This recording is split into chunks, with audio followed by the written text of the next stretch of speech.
How to restore deleted stories on Instagram. Let's get started. Launch your Instagram app. You'll land to the homepage.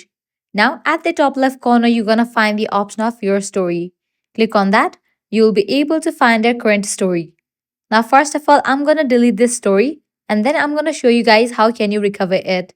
To delete this story, you will need to click on the option of more given at the bottom right corner. Select the option of delete story. Click on delete. And just with that, I have deleted this story. Now, how to restore it? For that, navigate to the profile page.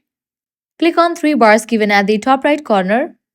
Once you are in settings and activity page, here you're going to find different sections. Navigate to the section, your activity. Now scroll down, click on the option recently deleted. Now in this page, you will be able to find the story. Set it to this one option, circle. So you can see that this was the story I just deleted. Now in order to recover it, click on the option more. Select the option restore.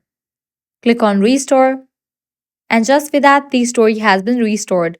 So this way you can easily restore deleted stories on Instagram. This was really simple and quick process. If this guide was helpful, don't forget to like, share and subscribe to our channel. Thanks for watching.